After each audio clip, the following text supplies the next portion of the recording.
ஸ்ரீமதே ராமானுஜாய நமः. நமோஸ்து தே வியாசவிசாலபுத்தே புல்லாரவிந்தாயதபத்ரநேத்ர येन त्वया भारततैलपूर्णः प्रज्वालितो ज्ञानमयः प्रदीपः. நாள்தோறும் பகவத்கீதையில் இப்போ நம்ம பார்த்துட்டு இருக்கிறது 15வது அத்தியாயம். இதில் போன ஸ்லோகம், அதாவது 15வது ஸ்லோகம் ரொம்ப முக்கியமான ஸ்லோகம்னு சொல்லி நம்ம பார்த்தோம். அதில் பகவான் பல பல பல முக்கியமான பெரிய பெரிய ஆழ்ந்த கருத்துக்களை சுலபமாக இந்த ஸ்லோகத்தில் சொல்லி முடிச்சிட்டாரு. அதாவது அனைத்து வேதங்களாலும் நானே சொல்லப்படுறேன், வேதங்களினுடைய முடிவு, அதாவது வேதங்களில் சொல்லப்படுற கர்மங்களுக்கு பலனை கொடுக்கறதும் நான் தான், வேதத்தை முழுமையாக தெரிஞ்சு வச்சுக்கிறதும் நான் தான் அப்படின்னு சொல்லிட்டாரு. சரி, இப்போ இந்த வேதங்கள் பகவானை பற்றி சொல்லியிருக்கு அப்படின்னு பார்த்தா அதுலேயே 3 விதமாகவும் சொல்லியிருக்காரு பகவான். வேதத்தாலேயே மட்டும்தான் நான் சொல்லப்படுறேன், வேதங்கள் அனைத்தும் என்னை மட்டுமே சொல்லும், வேதங்கள் என்னை சொல்லியே தீரும்ட்டு, இப்படி பல பல கோணங்களில் வேதங்கள் எப்படி பகவானை சொல்லுது அப்படின்றத நம்ம பார்த்துட்டோம். ஆனால் என்ன சொல்லப்பட்டிருக்கு அந்த வேதங்களில் அப்படின்ற விஷயத்தை பகவான் இந்த 16வது ஸ்லோகத்துலேருந்து அர்ஜுனனுக்கு சொல்ல ஆரம்பிக்கிறாரு.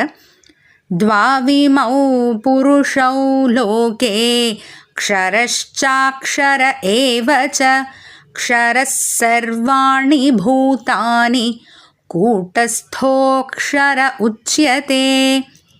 லோகே, லோகேன்னா உலகத்துலன்னு அர்த்தம் கிடையாது, வேதமயமான சாஸ்திரத்தில். ஏன்னா அந்த வேதத்தில் என்ன சொல்லப்பட்டிருக்கு, சாஸ்திரங்களில் என்ன சொல்லப்பட்டிருக்கு அப்படின்றத தானே பகவான் சொல்ல ஆரம்பிக்கிறாரு. அப்போது லோகே வேதமயமான சாஸ்திரத்தில் இமௌ துவௌ புருஷௌ, இவ்விரண்டு புருஷர்கள் பற்றி சொல்லப்பட்டிருக்கு. இந்த 2 விதமான புருஷர்கள் பற்றி.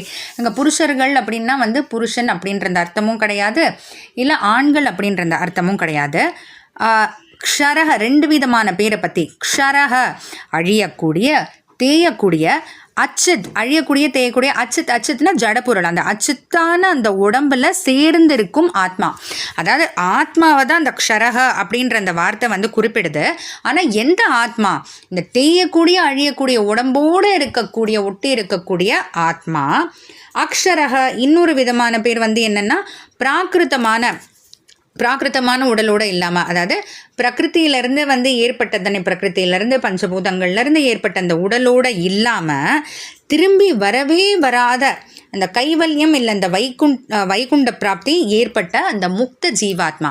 அப்போ 2 விதமான புருஷர்கள் பற்றி வேதமயமான சாஸ்திரத்தில் சொல்லப்பட்டிருக்கு.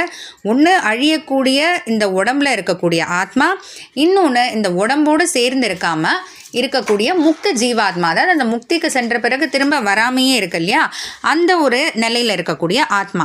இதில் 2ம் எப்படிப்பட்டது அப்படின்னா, க்ஷரக சர்வாணி பூதானி, அழியக்கூடியதா எல்லா ஜீவராசிகளுக்குள்ளேயும் நம்ம பார்க்குறபடி. ஏன்னா இப்போ நம்மளால் எல்லா உடலையும் பார்க்க முடியுது இல்லையா, அது ஒரு மனிதனாக இருக்கட்டும், இல்லை மிருகமாக இருக்கட்டும், செடி கொடியாக இருக்கட்டும், எல்லாத்தையும் நம்ம கண்ணால் பார்க்க முடியாது. அப்போ கண்ணால் பார்க்கக்கூடிய தேயக்கூடிய அழியக்கூடிய அந்த ஜீவராசிகளுக்குள்ளே இருக்கக்கூடிய ஆத்மா, அது அழியக்கூடிய அந்த உடலில் இருக்குது. கூட்டஸ்தர அக்ஷரக உச்சியத்தே, மாறுதலுக்கே உட்படாத கூட்டஸ்தன்னு சொல்லக்கூடிய முக்த ஜீவாத்மா இப்படின்ட்டு 2 விதமாக சாஸ்திரத்தில் சொல்லப்பட்டிருக்குன்ற பகவான் இந்த 16வது ஸ்லோகத்தில் சொல்கிறாரு.